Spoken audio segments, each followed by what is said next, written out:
According to the official version of history, Russia remained under the political and military yoke of the Mongols for many centuries on end. The term Mongol is usually assumed to have always meant the same thing, however. This turns out to be incorrect. The modern interpretation is of a relatively recent origin. Bear in mind that Mongolia didn't exist as an independent state until the early 20th century. The word Mongol simply meant Great One. Its association with the nomadic tribes hailing from the steppes north of China is a later invention.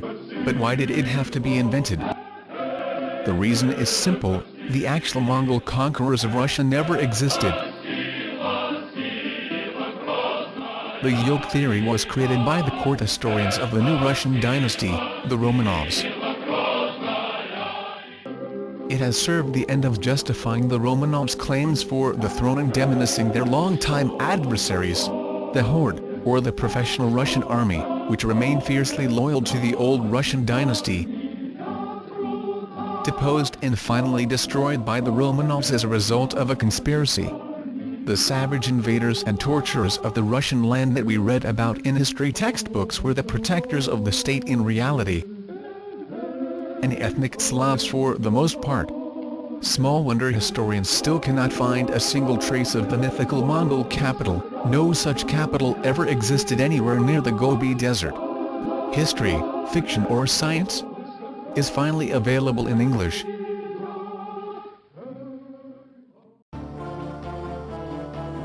This book will change your entire perception of history forever.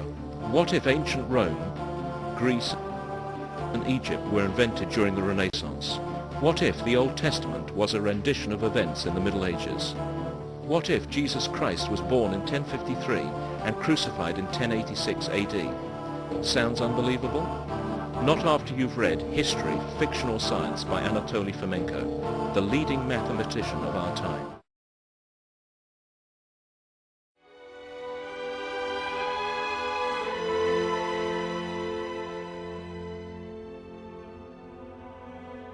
We are accustomed quite well to thinking that the events described in the Bible, and especially in the Old Testament, date back to an epoch so distant that it can hardly be called historical in the usual sense. We seem to know everything there is to know about these times and these characters, in particular that most of them date to epochs preceding the New Era by a couple of millennia, and that the events described in the Bible took place in and around the Middle East for the most part.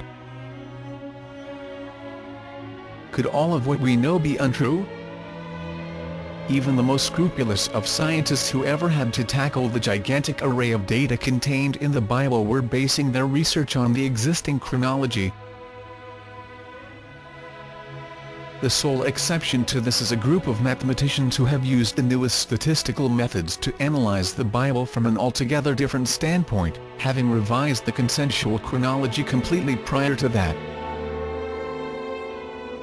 The results are astonishing to say the least. We learn that the biblical Jerusalem was in fact located on the Bosphorus and known as Constantinople, and that the biblical kingdoms of Israel and Judah can be identified as the medieval Roman Empire. The familiar characters transform into the medieval doppelgangers, which are a lot less familiar to us but known quite well to historians.